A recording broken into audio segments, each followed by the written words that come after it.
Hello dear bankers, कैसे हैं आप सब लोग। आई होप मस्त होंगे, ज़बरदस्त होंगे। एक बार क्विक टेक्निकल कन्फर्मेशन दे दीजिए कि आप मुझे देख पा रहे हैं, सुन पा रहे हैं। मेरी तरफ से ए भी एकदम करेक्ट नज़र आ रहा है। चलिए शुरू करते हैं आज का सेशन। हम कर रहे हैं आपके CIB एग्ज़ाम नवंबर दिसंबर 2023 की तैयारी, जहां आज हम BRBL में इम्पॉर्टेंट क्वेश्चंस करने जा रहे हैं। कुछ इंपॉर्टेंट क्वेश्चंस हमने लास्ट सेशन में करे थे इंडियन कॉन्ट्रैक्ट एक्ट 1872 से रिलेटेड। आज हम और इम्पॉर्टेंट क्वेश्चंस करेंगे, बट मॉड्यूल डी से precisely, not including Indian contract act. Indian contract act अगर आपने मिस कर दिया है तो इस सेशन के बाद वो लास्ट वाले सेशन का रिप्ले देख लेना आप। ठीक है जी, चलिए लेट्स गेट गोइंग। अगर आपको आज का सेशन समझ आता है, मज़ा आता है, तो सब्सक्राइब जरूर कीजिएगा चैनल को। Also download the olive board app, आपको डेफिनेटली मदद मिलेगी आपके एग्ज़ाम के लिए।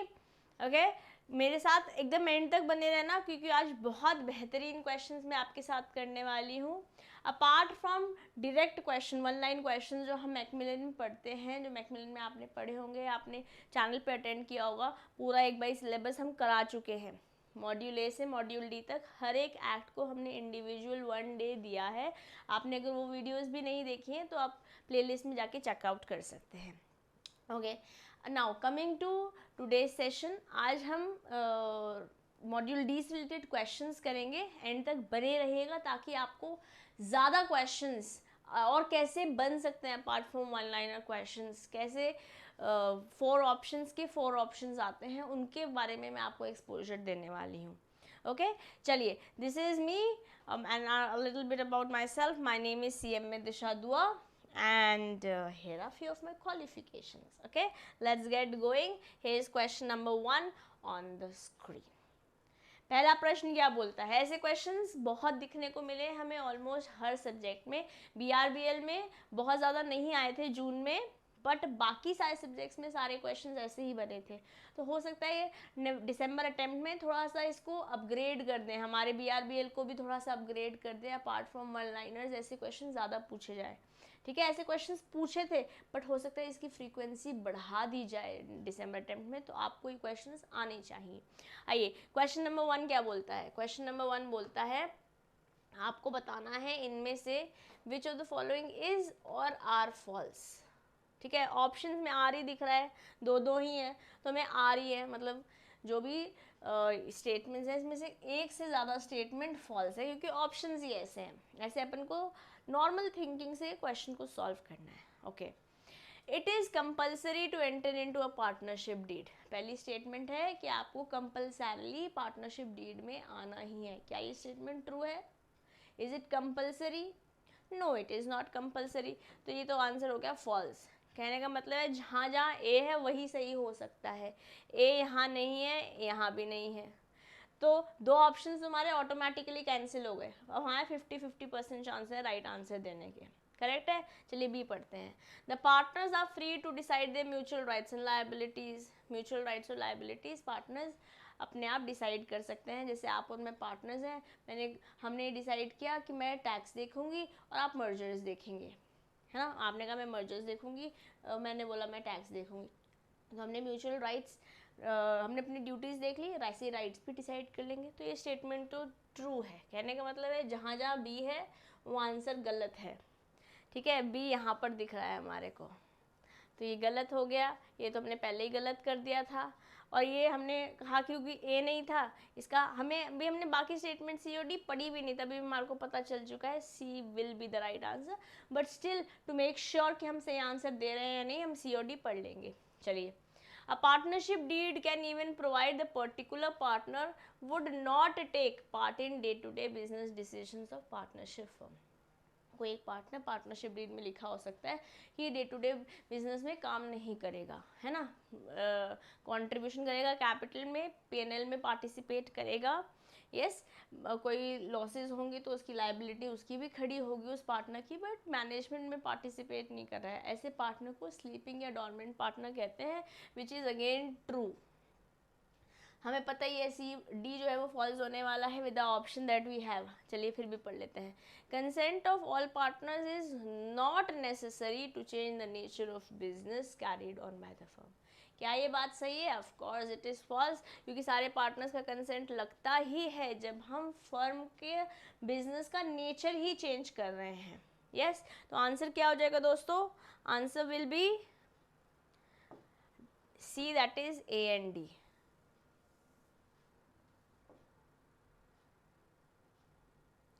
That is A and D.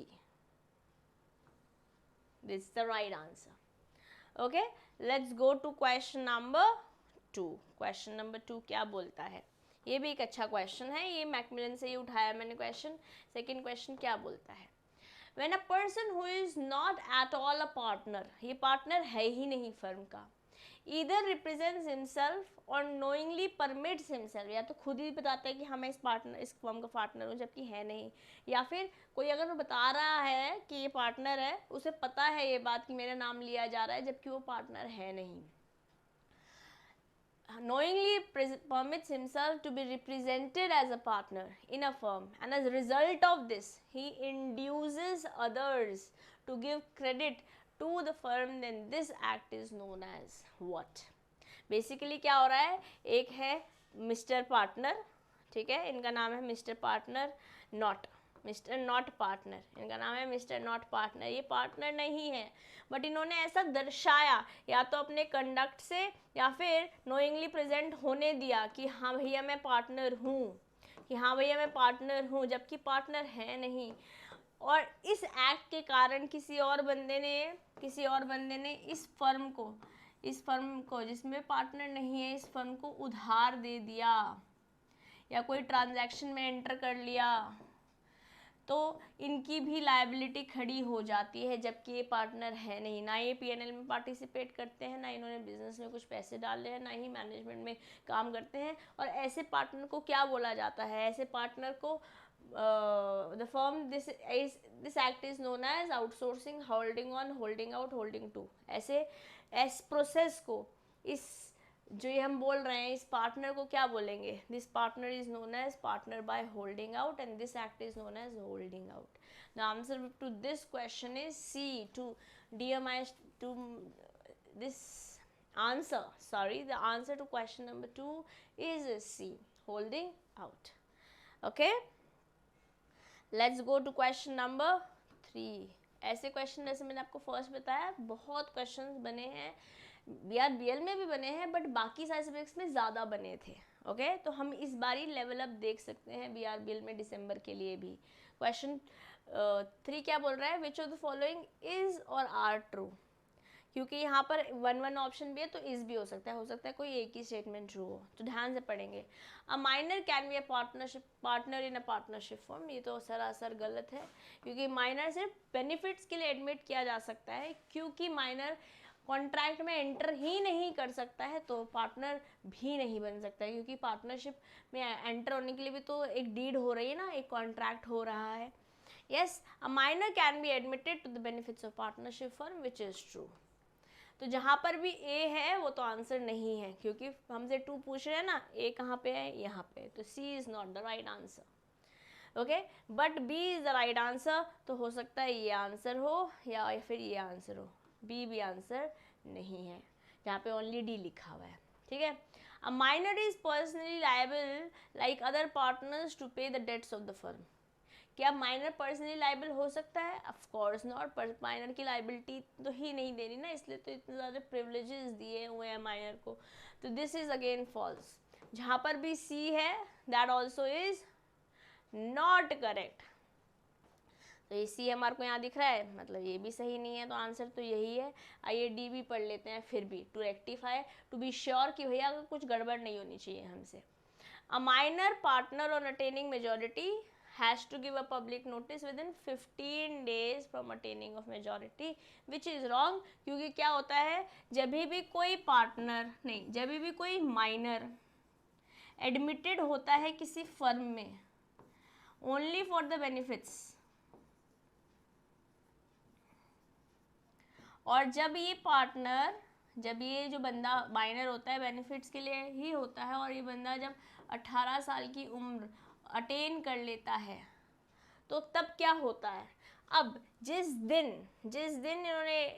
दिन पर इन्होंने 18 ईयर्स की एज अटेन करी, या फिर 6 महीने फ्रॉम नहीं, जिस दिन इन्हें पता चला कि ये पार्टनर के बेनिफिट्स के लिए एंटर्ड थे इस पार्टनरशिप फर्म में after attaining 18 years of age, या फिर 6 मंथ्स, विच एवर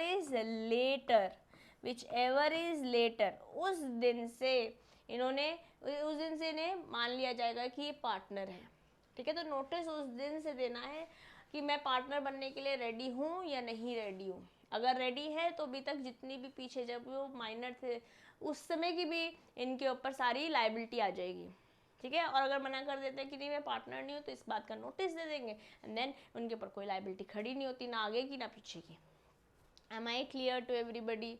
तो इट इज़ नॉट 15 डेज, ये दोनों प्रोविजन जिस दिन इन्हें पता चलता है द डे ही comes to know after attaining 18 years of age, और 6 months after 18 years of age, whichever is later, क्योंकि यहाँ पर भी हम माइनर को एक प्रिविलेज दे रहे हैं, इसलिए अगेन इसका आंसर फॉल्स है, और हम 100% श्योर हो गए कि आंसर ओनली बी ही है जो करेक्ट है, जो ट्रू है।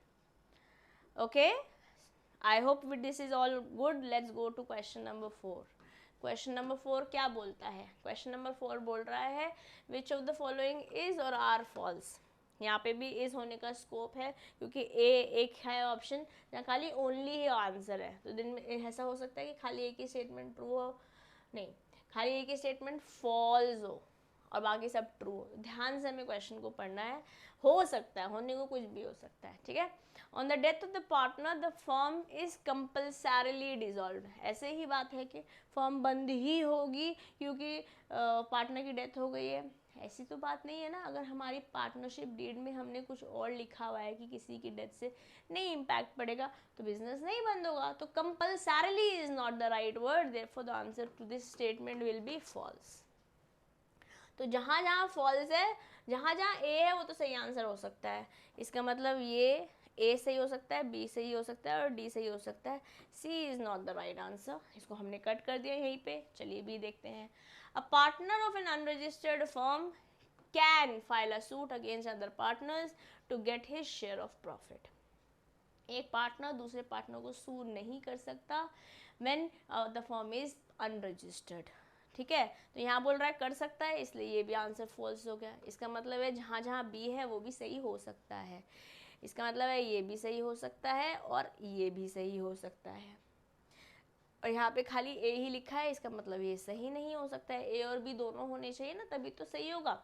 ठीक है, the enforcement of any right to sue for matters relating to dissolution of firm is not affected and can be brought before the court। कहने का मतलब है अगर अनरजिस्टर्ड फर्म है, थोड़ा क्वेश्चन में ये बात मेंशन होनी चाहिए थी फॉर एन अनरजिस्टर्ड फर्म, तो मैंने अब आपको बता दिया है। जब भी फर्म एक अनरजिस्टर्ड फर्म है, उसके पास मान लिया कि पार्टनर को सू नहीं कर सकता, पार्टनर फर्म को सूट नहीं कर सकता, या फर्म पार्टनर को सू नहीं कर सकती। ठीक है, पार्टनर थर्ड पार्टी को सू नहीं कर सकता, बट थर्ड पार्टी चाहे तो पार्टनर को भी और फर्म को भी सू कर सकती है। यहाँ पे सब काटा काटा है, क्रॉस क्रॉस है, बट यहाँ पे एकदम राइट है। थर्ड पार्टी जो है पार्टनर को भी और फर्म को भी सू कर सकती है। प्लस अगर 100 रुपये से ज़्यादा का कोई सेट ऑफ है, मतलब पार्टनर ने या फर्म ने किसी के देने और किसी और ने पार्टनर के देना है, 100 रुपये से ज़्यादा का सेट ऑफ है, वो भी नहीं कर सकते, प्रॉपर देना पड़ेगा और लेना पड़ेगा when the firm is unregistered. ये सब प्रिविलेजेस एंजॉय नहीं करता है ये जब फर्म अनरजिस्टर्ड होती है। बट जब फर्म डिज़ोल्व हो रही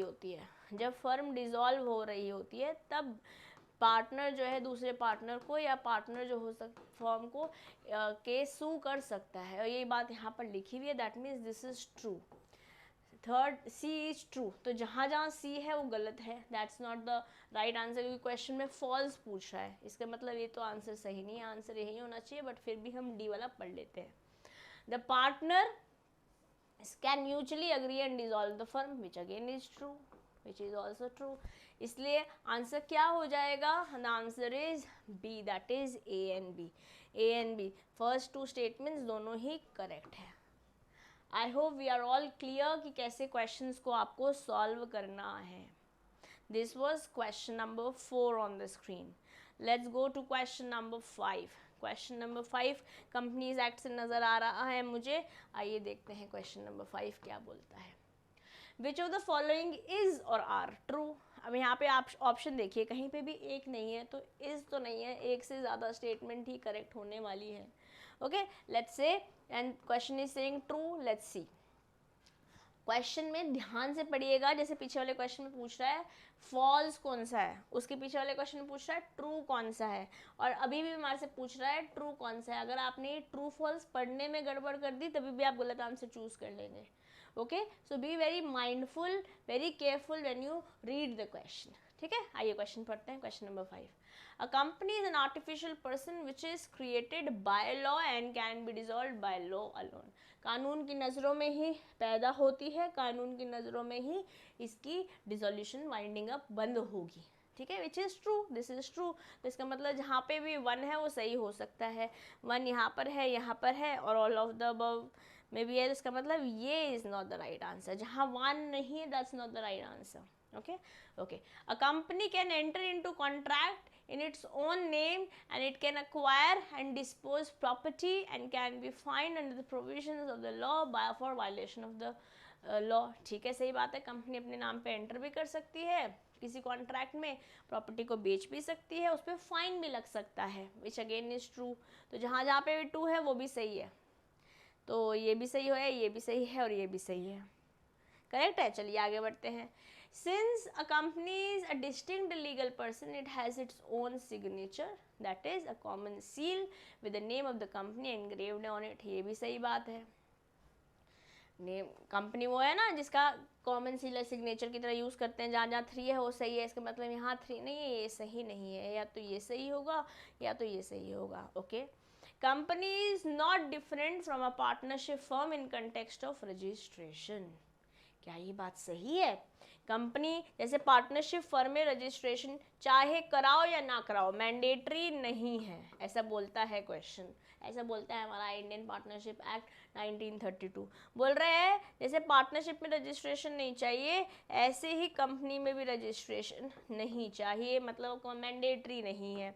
बट ये बात तो गलत है ना, क्योंकि यहाँ पर तो कंपल्सरीली रजिस्टर कराना होता है. इसका मतलब all of the above is not right and the correct answer is B, that is first, second and third are correct options. हमसे क्वेश्चन में ट्रू पूछा था. Yes guys, I hope we are all being able to understand and give the right answer to the questions on the screen. Let's go to question number 6. Question number 6 क्या बोलता है?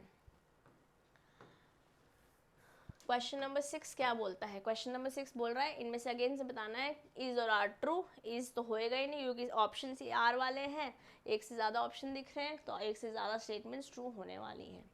आइए, the memorandum of association and the article of association are the basic documents required by the company prior to its incorporation and has to be registered with ROC. Of course जब हम company को register कराने जा रहे हैं, मतलब 3 stages होती हैं कंपनी को इनकॉर्पोरेट कराने की या कंपनी को एग्जिस्टेंस में लाने की. First is promotion stage, next is incorporation stage and third is subscription of capital stage. अगर आप प्राइवेट लिमिटेड कंपनी है तो खाली सेकंड में ही आप काम शुरू कर सकते हैं, बट अगर आप पब्लिक लिमिटेड कंपनी है तो आपको certificate of commencement of business चाहिए. ठीक है, ये जब मैं आपको क्लास में पढ़ाती हूँ तो मैं आपको बताती हूँ, अभी भी मैंने एक शॉर्ट में बताया है आपको. अब बोल रहे हैं जब इनकॉर्पोरेट कराने जा रहे हो, जब आप रजिस्टर कराने जा रहे हो, मतलब सेकंड स्टेज में जा रहे हो, तो MOA या रजिस्ट्रार ऑफ कंपनीज के पास सबमिट कराना होता है, विच इज़ एब्सोल्युटली करेक्ट. तो ये स्टेटमेंट तो ट्रू है. जहाँ जहाँ A है वो सही है और जहाँ A नहीं है वो सही नहीं है. इसका मतलब B is not the right answer, क्योंकि हमें A नहीं दिख रहा है ना. चलिए अब B क्वेश्चन पढ़ते हैं. The MOA gives the basic details of the company and its objectives and is the most important document of the company. Yes, MOA is the charter of the company. और जो MOA में लिखा है सिर्फ और सिर्फ आप वही काम कर सकते हो. अगर आपने MOA में लिखा है कि आप स्टेशनरी बेचते हो तो आप स्टेशनरी बेच सकते हो, पंखे नहीं बेच सकते हो, कैमरा नहीं बेच सकते हो. Yes, the answer to this question is yet again true. तो जहाँ जहाँ B है वो सही हो सकता है, B हमें यहाँ नहीं दिख रहा है, तो this is not the right answer. A और बी दोनों दिखने चाहिए। ए और बी हमें यहाँ भी दिख रहा है, और ए इस वाले ए बड़े कैप्स लॉक वाले ए में भी दिख रहा है, कैप्स लॉक वाले डी में भी दिख रहा है। ओके, चलिए आगे बढ़ते हैं। The AOA, on the other hand, which is second most important document for a company, consists of set of rules, regulations, bylaws by the company for internal management. AOA जो है वो internal management के लिए एक document है जहाँ ये सब बातें लिखी होती है, और second most important document है, and for carrying out the objects of the company embodied in MOA. Yes, it is a AOA जो है MOA के अंतर्गत ही रहेगा. It cannot कॉन्ट्राडिक्ट, एओए जो है एमओए को कॉन्ट्राडिक्ट नहीं कर सकता है, विच इज़ अगेन ट्रू. तो मतलब जहाँ पर सी है वो ही सही आंसर है, वो ही सही आंसर है. ए बी सी तीनों है, ए बी सी तीनों डी में है, यहाँ नहीं है. तो A is also not the right answer. Let's see the D option.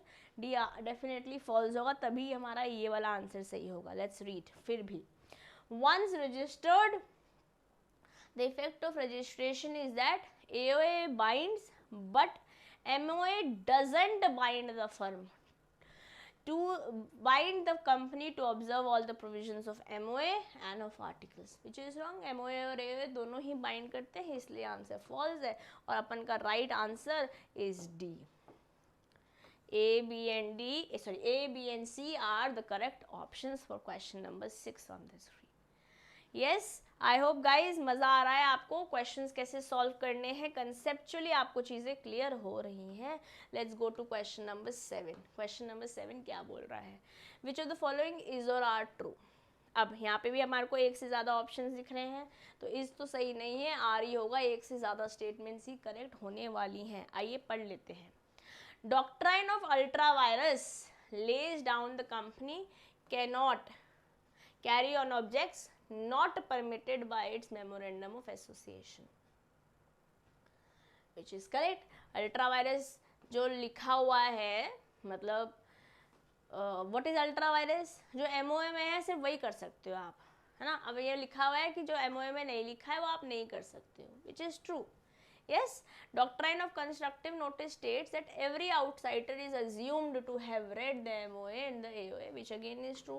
जैसे जब भी कोई कंपनी किसी के साथ कॉन्ट्रैक्ट में एंटर करती है ना, तो वो जो कोई है जिसने कंपनी के साथ कॉन्ट्रैक्ट में एंटर करा है, ऐसा मान लिया जाएगा कि उसने कंपनी का A और MOA पढ़ रखा है.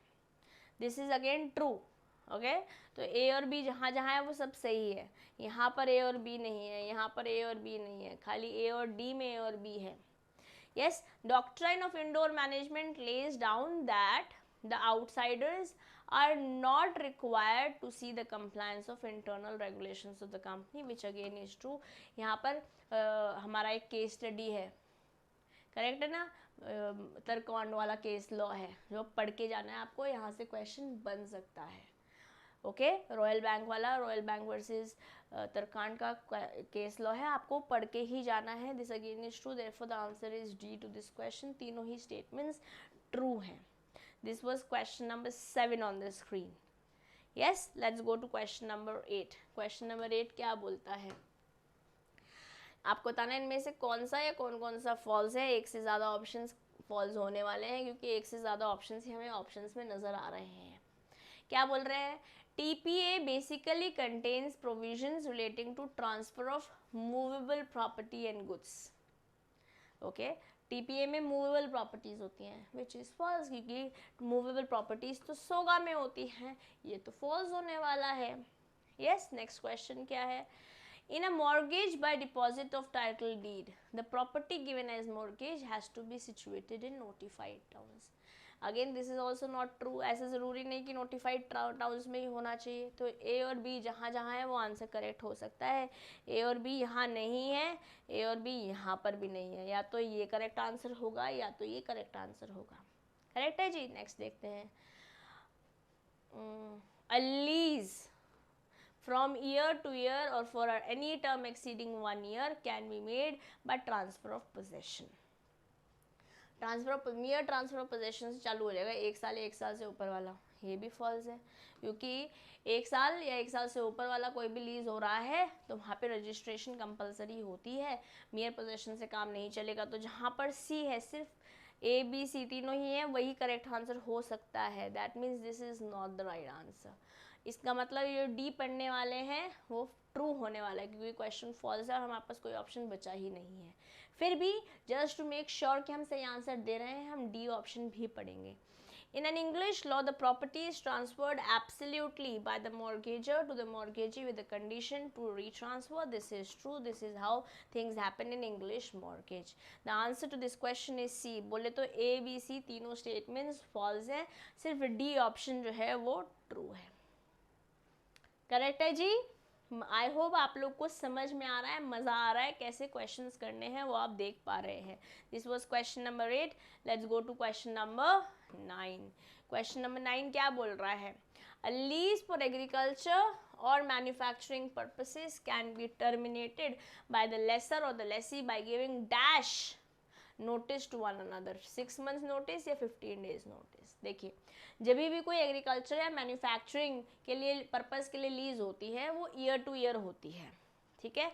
तो ईयर टू ईयर होती है, इसलिए टर्मिनेशन अगर आप करना चाह रहे हो कॉन्ट्रैक्ट का before the time you want to end the lease, तो आपको नोटिस देना पड़ता है कम से कम 6 महीने का, कम से कम 6 महीने का।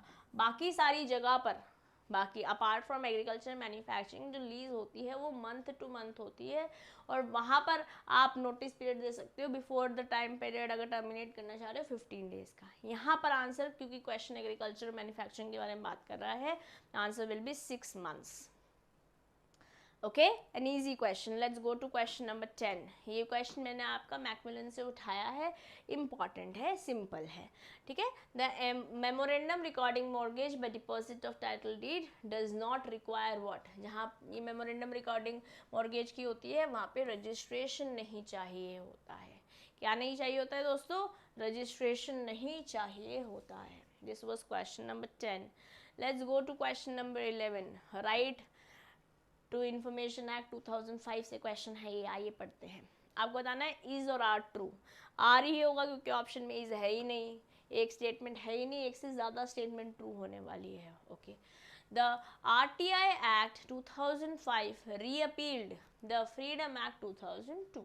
ठीक है, पहले फ्रीडम एक्ट 2002 था जो रीअपील होके RTI बन गया, ये ट्रू है। तो जहाँ जहाँ 1 है वो सही है, जहाँ जहाँ 1 नहीं है वो सही नहीं हो सकता, ये सही नहीं है क्योंकि यहाँ 1 ऑप्शन नहीं है। ए में, सी में और डी में हमें दिख रहा है। Let's go to second statement. RTI 2005 came into force on 12th of October 2005 which is yet again true।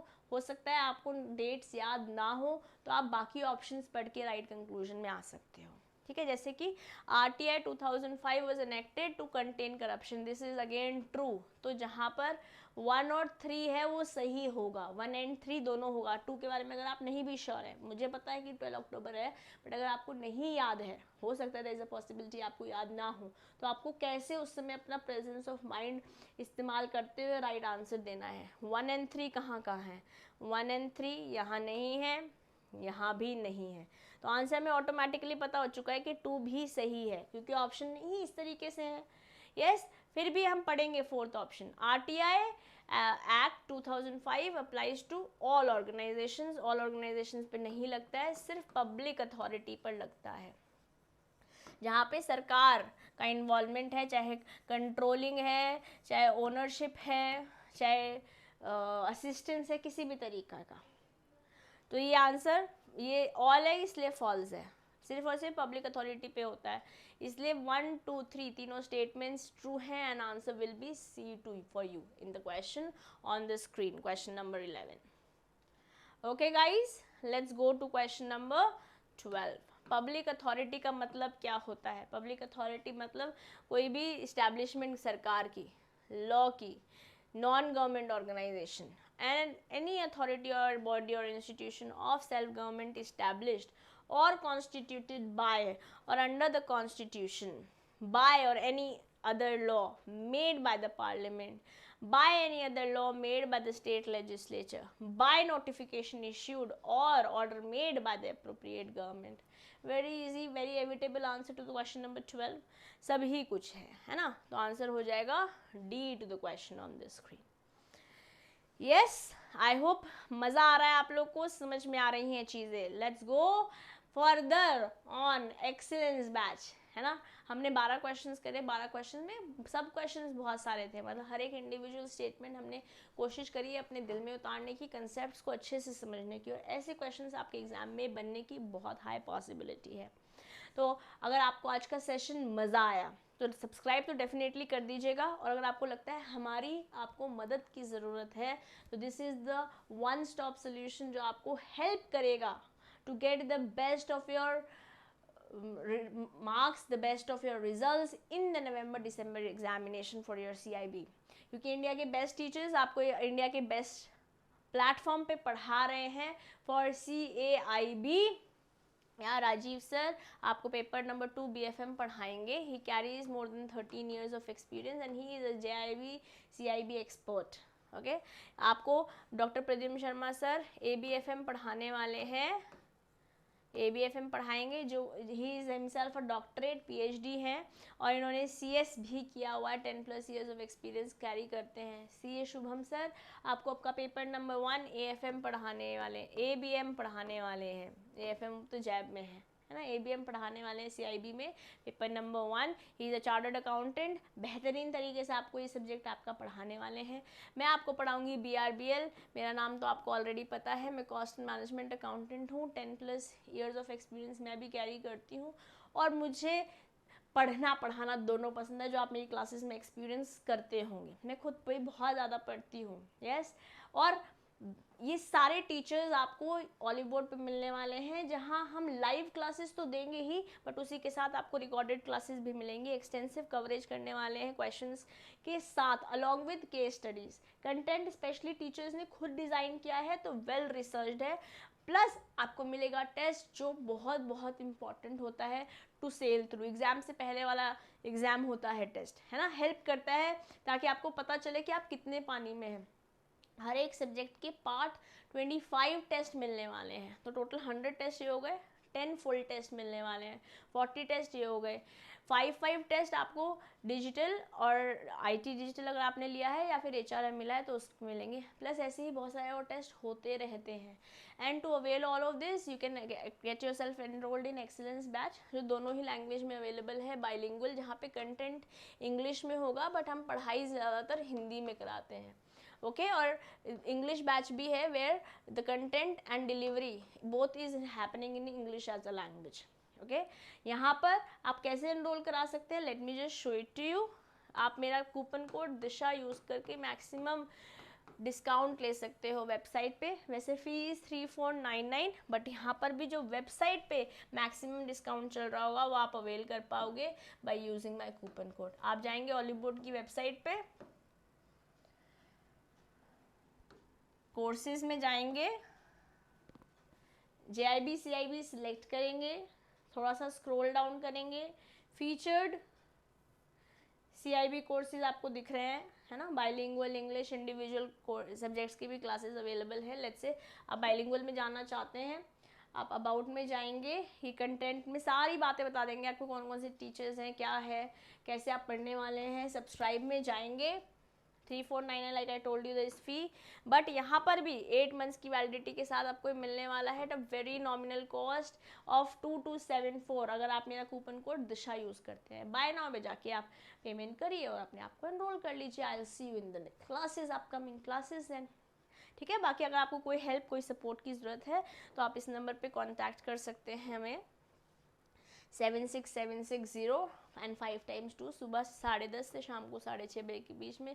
You can contact us and let us know if there is anything that you want an assistance from our side in the comment box also. मैं आपको Telegram पर भी available मिलूंगी, CM में Disha is my Telegram group, मेरे photo icon में दिख रही होगी ग्रुप के। Just tag me and ask me a question. That's pretty much it from my side. Like subscribe share जरूर कीजिएगा and also hit the bell icon if you have not already, ताकि आपको कोई भी क्लासेस मिस नहीं हो, notification आपके पास continuously आता रहे जब भी कोई भी क्लास चैनल पर आ रही है। अभी लेते हैं आपसे अलविदा। ऐसे ही और इम्पॉर्टेंट क्वेश्चंस अगर आपको करने हैं तो आने वाले सेशंस में मेरे साथ बने रहिएगा। लेते हैं आपसे अलविदा। This is your friend and your teacher CM में Disha Dua, signing off for today. Bye bye.